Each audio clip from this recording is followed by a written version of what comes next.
Hola amigos y hermanos todos, aquí estamos otra vez siguiendo la ruta de la reflexión de despertar del sueño. Despertemos a un humanismo descentrado, para que sea centrado, para que sea el humanismo humano.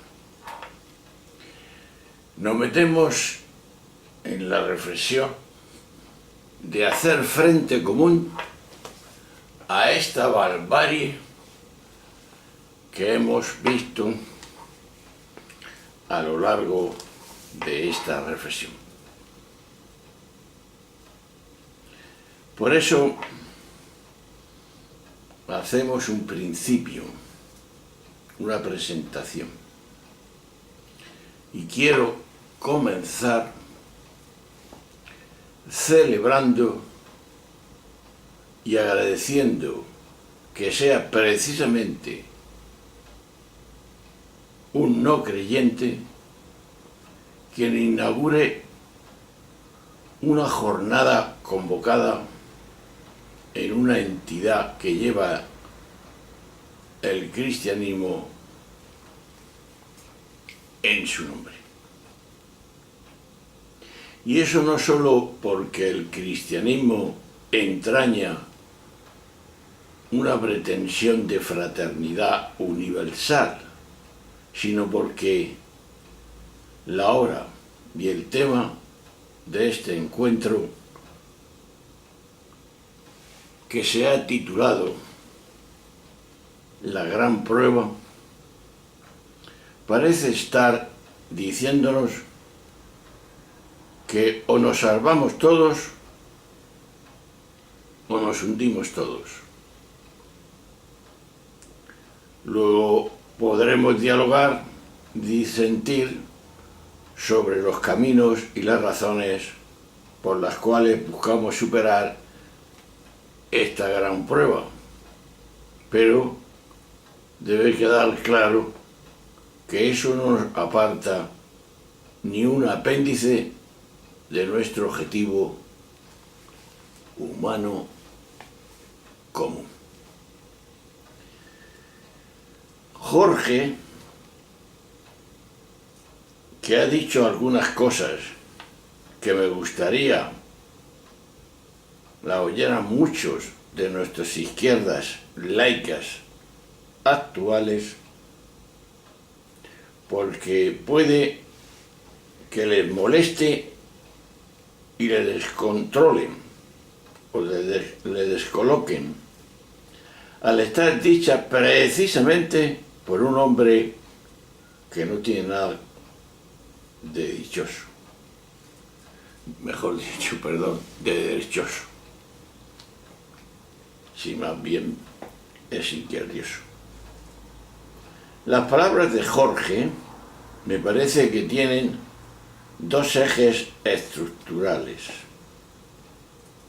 Uno es la importancia de la cosmovisión en una sociedad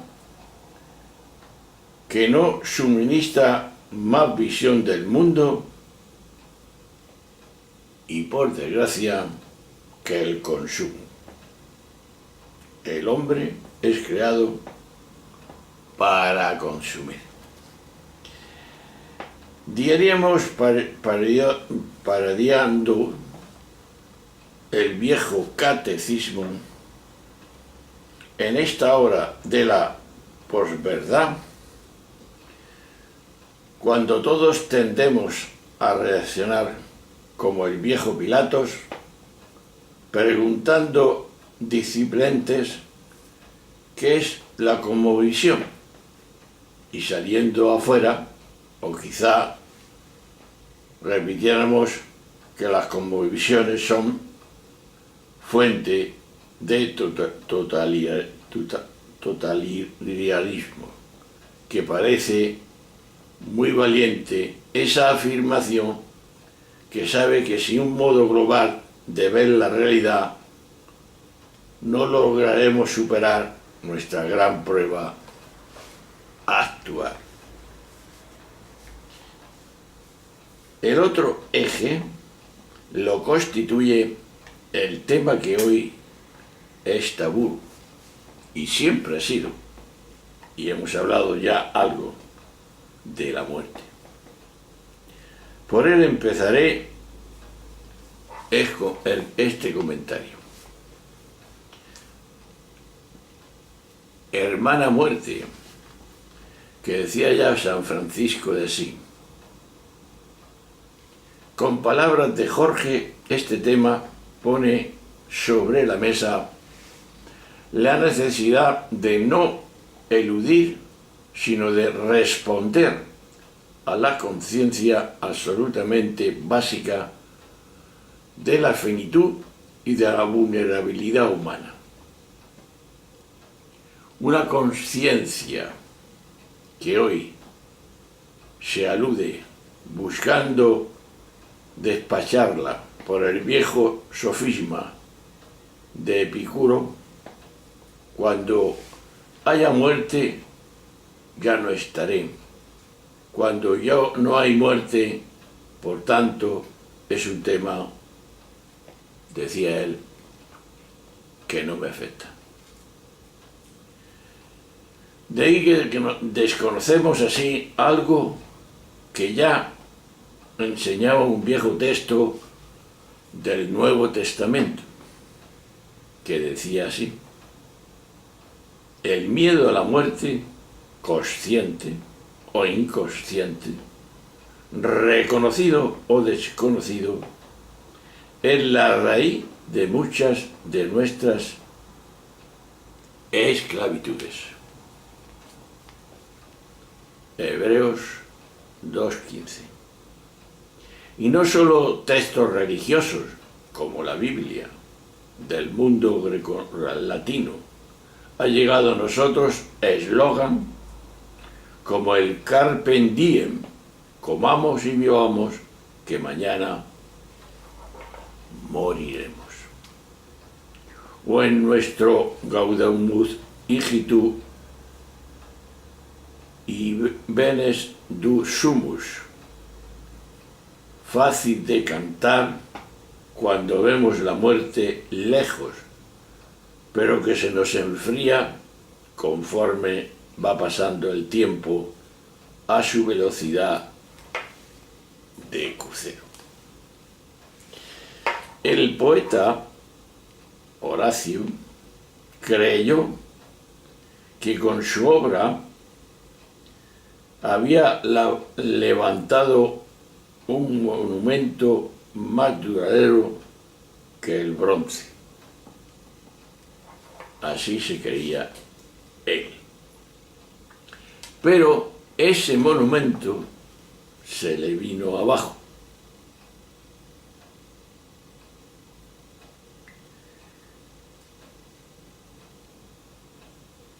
Porque él creía que no moriría del todo, non omnis moriar. Pero ¿de qué sirve esa perduración en el recuerdo si tú ya no puedes percibirla? Descubramos humildemente, hermanos y amigos, ese temor de la muerte que nos hace buscar formas de sobrevivir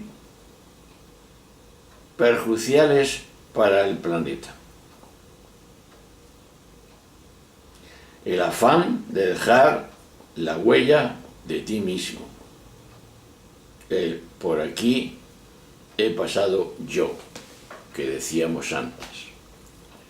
Como quiera que sea, ese miedo del que la estupidez de amontonar piedras que comentaba el ponente de esa reflexión que hemos hecho, es hoy la última fase cuando ya no sabes qué hacer en el campo del consumo. Pues también esa negativa a reconocer nuestra finitud, la que nos ha llevado a una exageración deformada del consumismo. La frase que hemos dicho antes. Mañana moriremos, por tanto, afirmémonos ahora consumiendo. Consumo, luego existo. Rezaba significativamente un viejo anuncio en unos almacenes de Cataluña, Barcelona. Por eso suelo decir que una forma de trabajar hoy por la justicia, además de incorporar el feminismo, la ecología, etc., sería la lucha contra el desafuero del consumismo. 2.000 millones de cristianos unidos a otras gentes de buena voluntad haciendo una huelga de consumo, nos cargábamos el sistema. ¿O no? Así he soñado alguna vez, como soñaba Luther King. Y es que los humanos tenemos una necesidad radical de autoafirmación y la muerte no lo rompe.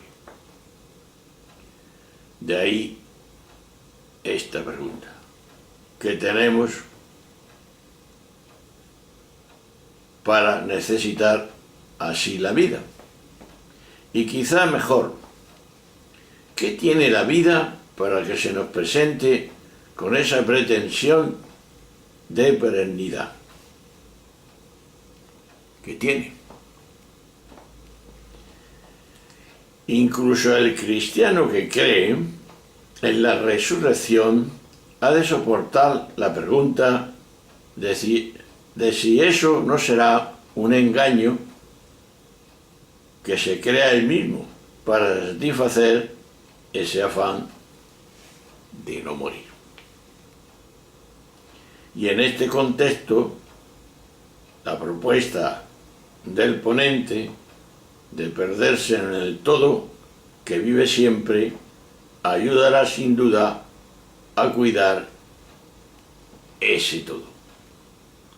Pero no deja de suscitar la pregunta sartriana de si el ser humano no es más que una pasión inútil, porque decía ya Sartre.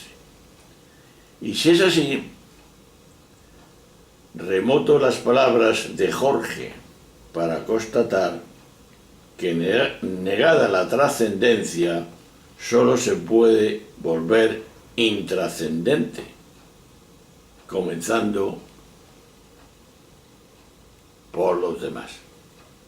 Esa es la pregunta que debe soportar el no creyente, igual que el creyente soporta la pregunta antes evocada de si se engaña deliberadamente. De ahí la importancia de las cosmovisiones. Se entienden cuando nos reconocemos de esta forma. De lo contrario, el afán de vivir actuará inconscientemente en nosotros y nos llevará a hacer esas tonterías de amontonar piedras o rayar las paredes que decíamos antes. ¿Por qué somos así los humanos? Finitos y con pretensiones de infinito, relativos y con pretensiones de absoluto. Javier Zubiri describió al hombre como el ser relativamente absoluto. Porque somos así, y cómo conjugar esa contradicción es una pregunta que muestra la necesidad de las cosmovisiones. Aquí, por tanto, se inserta la visión bíblica de la creación, que es el hombre es a la vez criatura y más que criatura, imagen y semejanza de Dios. Ese rasgo nunca definitivamente, ese rasgo marca definitivamente su destino y también su riesgo, porque la tentación de la imagen es querer ser igual a Dios, que yo defino que somos hijos de Dios, imagen y semejanza, que somos plenitud, que somos vida, que no somos pecado, que no tenemos culpa, que no hay malicia en nosotros cuando nos desviamos, sino más bien una ignorancia. No elegimos la sabiduría. Por eso, y pese a la distancia que pueden darse aquí entre creyente y no creyente, puedo añadir como cristiano que para ambos vale el camino que propone Jorge, y es asumir la finitud humana y renunciar a la dominación. Eso vale también para el cristiano, por lo que seguirá lo que diré más adelante. La diferencia está en que el creyente hará eso ¿cómo? Confiadamente, y el no creyente resignada, pero responsablemente.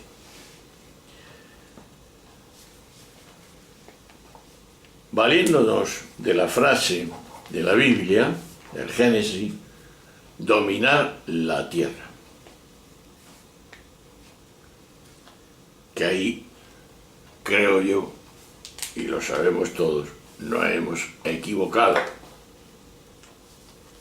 y la hemos dominado demasiado por el egoísmo personal y la hemos roto. En contra, si nos hemos encontrado en el punto anterior, coincidiremos también en que el pecado original que ha destrozado nuestra historia ha sido, con palabras de Jorge, rechazar la finitud y proseguir la dominación. Exacto. Aunque luego eso se hará con dos estilos: aceptar la finitud y renunciar a la dominación por el lado laico.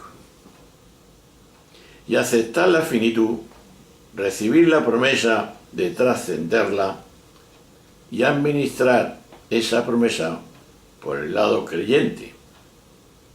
Espero se perciba la importancia de los dos verbos subrayados.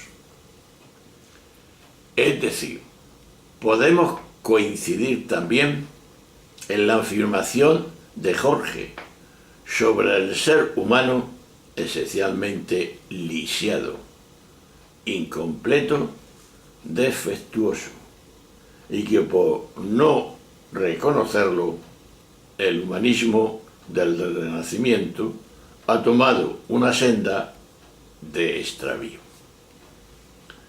Pero atención, aquí el cristianismo ya no es rechazado por conservador, como hasta hoy, sino por haber sido factor de progreso, autocontención.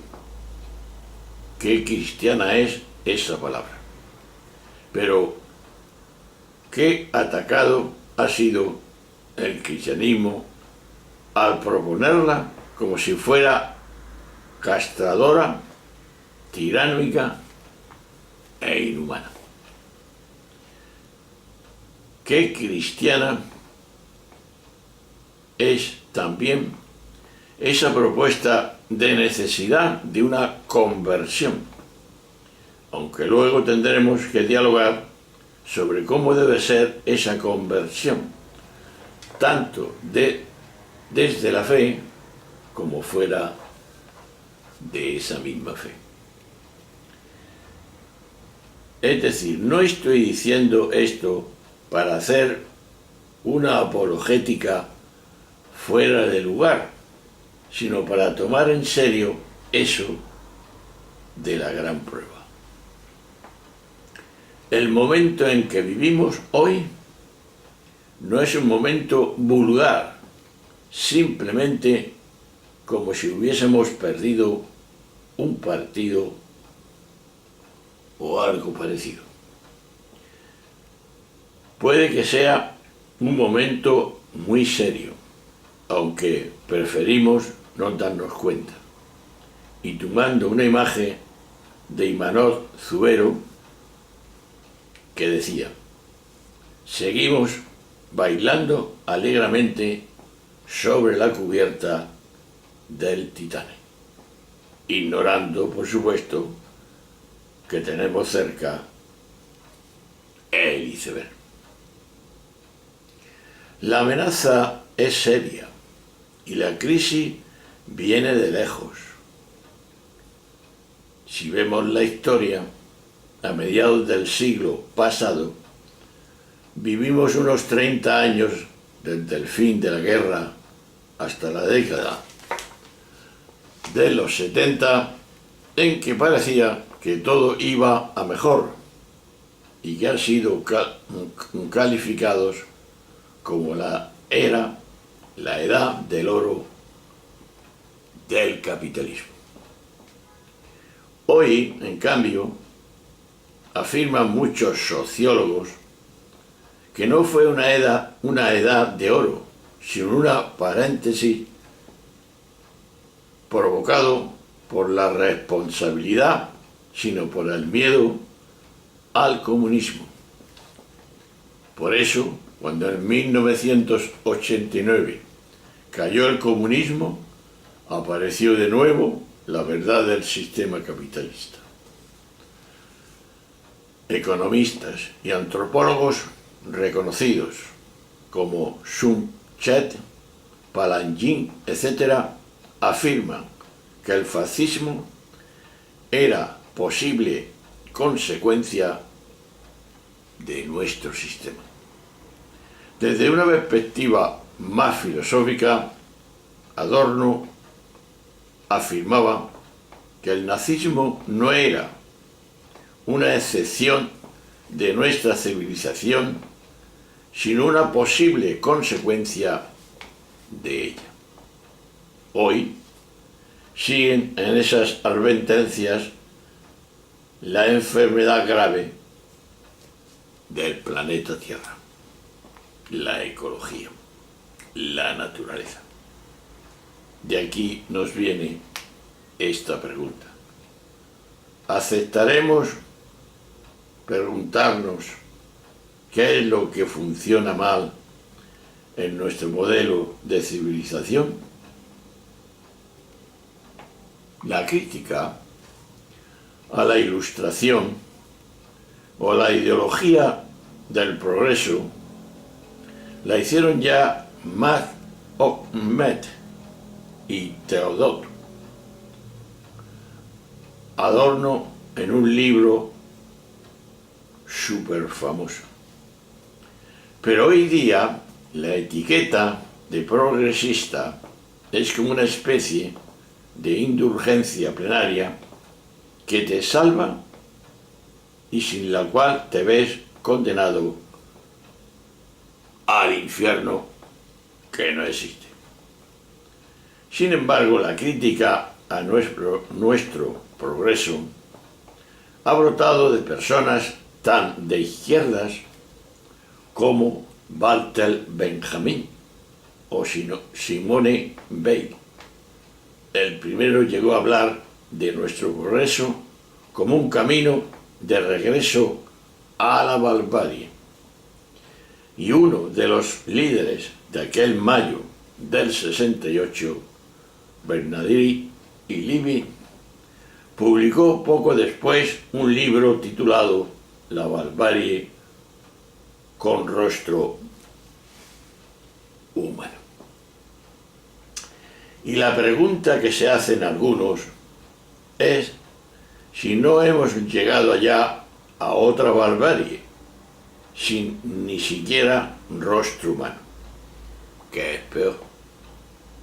Por eso hemos de aceptar con Jorge la pregunta crítica sobre nuestra razón, sobre la Ilustración, la modernidad del siglo XVI, del llamado Renacimiento. Quizá hay un pecado también en esa razón griega que nos define. De ahí la necesidad de superar el europeísmo y de buscar otra ilustración no eurocéntrica del como él propone. Al menos deberíamos tener más claro que todo lo que nace en la historia es ambiguo. Puede aportar vida, pero la aporta en medio de una suciedad y en medio de muchos peligros. Si creemos que nace plenamente bueno, a la larga esas ambigüedades acaban estropeando todo lo bueno que tenía. Y esto nos ha pasado con el progreso por falta de esa contención que Jorge recomendaba. A favor, todo lo anterior, siendo verdad, no es más que media verdad. Y suelo decir que a veces las medias verdades resultan más peligrosas que las mentiras. Si es cierto, dicho con lenguaje teológico, que en la historia hay un pecado original, es también cierto que hay redención y que, como escribía Ireneo de León, en el siglo II, Dios creó al hombre para que creciera y progresara. Prometeo, santo mayor del calendario laico, según Matt, no puede convertirse ahora en la serpiente bíblica que tienta para dañar al mismo hombre. Aquí quiero recoger dos palabras utilizadas por Jorge. Una es antropocentrismo y humanismo, y su advertencia de que el antropocentrismo no es un antihumanismo, aunque pueda ser para él un humanismo, como hemos dicho antes, de orfandad. Yo creo que hay dos antropocentrismos. Uno es que el hombre se asigna a sí mismo prométicamente el otro, al que llamó antropocentrismo recibido.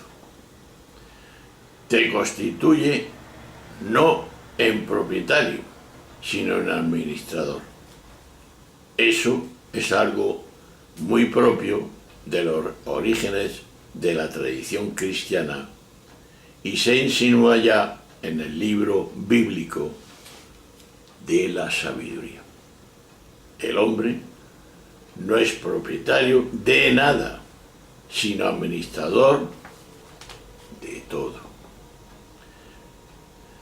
Ello le sitúa en una postura de poder, o mejor, de responsabilidad, pero al mismo tiempo de total humildad. Ejemplo de esta ambivalencia en el campo bíblico es la frase del Génesis: crecer y multiplicaos, dominar la tierra. El verbo subrayado es ambiguo. La palabra hebrea kabad significa simplemente poner el pie y tiene la misma ambigüedad que en castellano. Poner el pie puede significar habitar, morar, etc., pero también pisotear. La frase bíblica debe entenderse como hacer habitable la tierra, no como maltratarla. Así lo confirma luego el segundo capítulo del Génesis, que habla de cuidar el jardín, el paraíso. Pues bien, el pecado original de nuestro progreso ha sido tomar ese encargo como una licencia de dominación. Ahí está el pecado.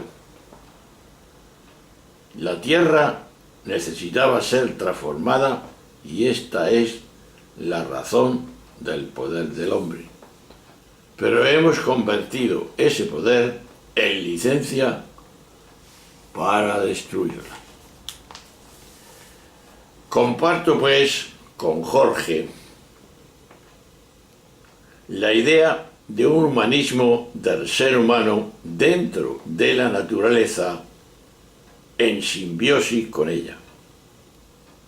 Dentro, pero también responsable de ella, como indica su frase final.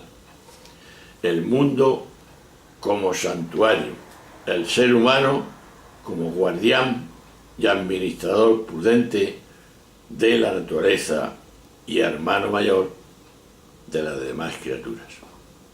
Perfecto. Y añado que eso me parece equivalente a lo del antropocentrismo recibido, que desde aquí parece que la única manera de integrar nuestra tendencia al más, aunque sin olvidar nunca que el grito de la tierra es también antes y sobre todo grito de los pobres, por usar el famoso título de Leonardo de Boz.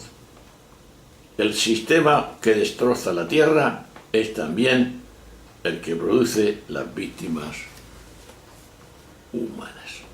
De aquí veo también muy posible y necesario el diálogo entre un ecohumanismo creyente, mejor que teísta o religioso, y evolucionista, y el otro ecohumanismo laico en el que Rich Matt se sitúa.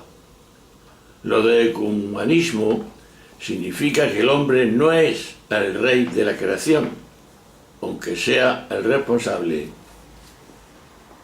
de esa misma creación. Aclaramos ahora lo que es orfandad. Por último, me centraré en la palabra orfandad, porque es importante. Yo creo que ni los creyentes ni los no creyentes somos huérfanos.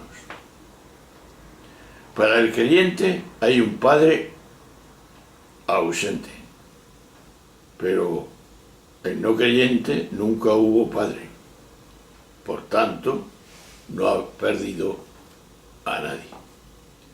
Solo ha dado cuenta de que el Padre Noel no existe. Eso no ha de hacer que se sienta huérfano, sino que deje de percibir a Papá Noel lo que le pedía. El creyente tampoco ha perdido un padre, porque aunque a veces lo perciba ausente, sabe que Dios lo espera. De ahí la palabra orfandad es también expresiva como discutible. La pregunta, hermano y amigo, es la siguiente.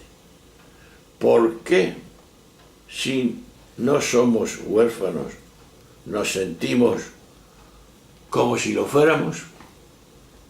¿Por qué añoramos a ese Padre que nunca existió y si no existía la interpretamos como orfandad? Creo que esa pregunta tiene que ver con el modo como el occidente cristiano ha vivido a Dios. Permitidme una rápida aclaración sobre esto que acabo de afirmar.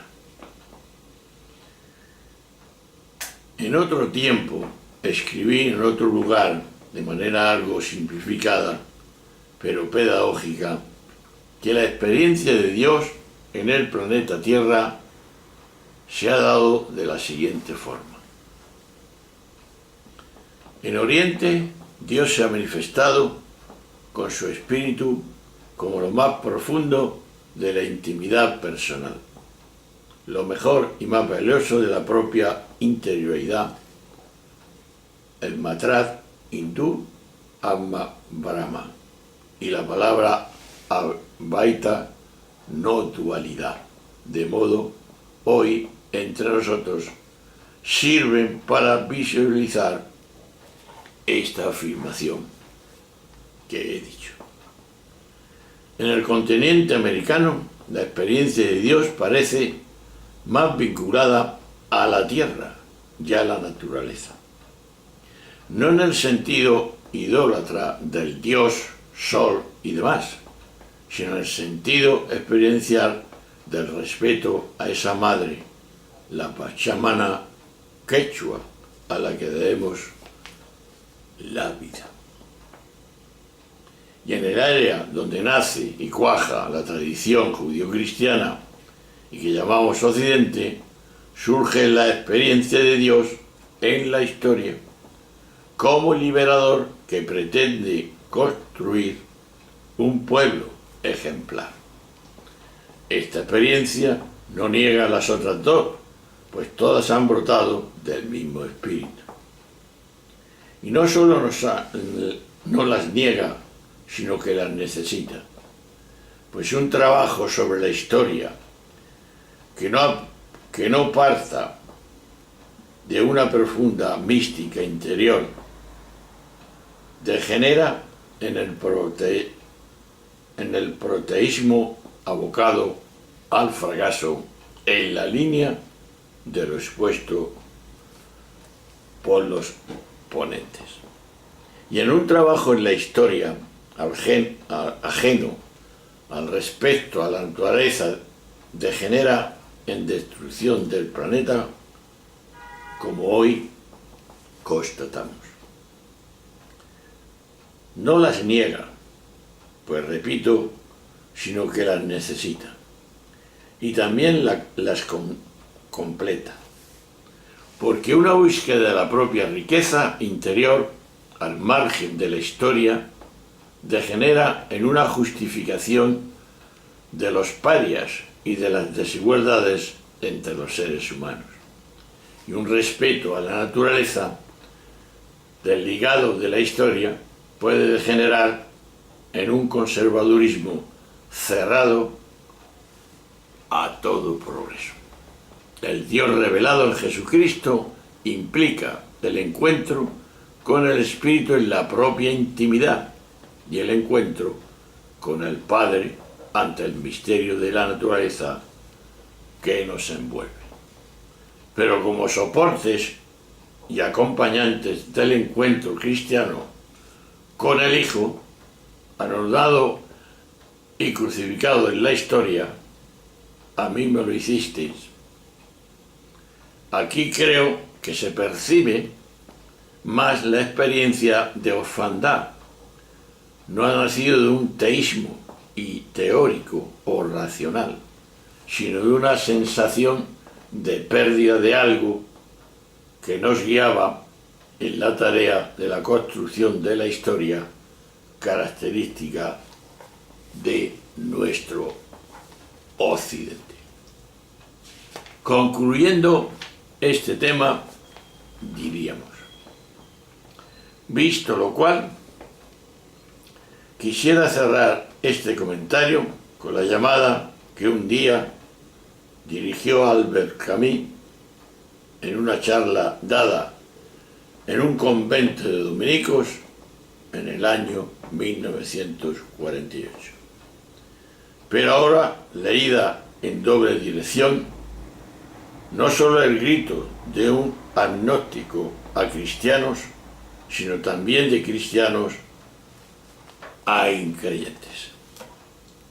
Decía así: si los cristianos se diferenciaran, millones y millones de voces se asumieran en este mundo al grito de un puñado de solitarios que sin fe ni ley les grita hoy por todas partes sin cesar en favor de los niños, de las personas sufrientes, añadidos también en favor de la tierra que está enferma.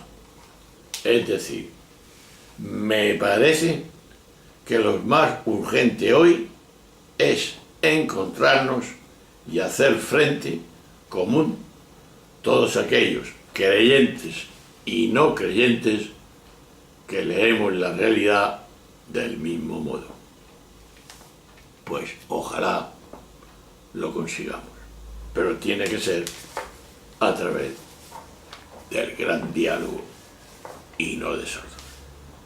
Pues bien, lo dejamos aquí para después seguir viendo y analizando lo que nos dice el tener, y esto es muy importante, lo veremos al próximo vídeo, una conciencia ecofeminista.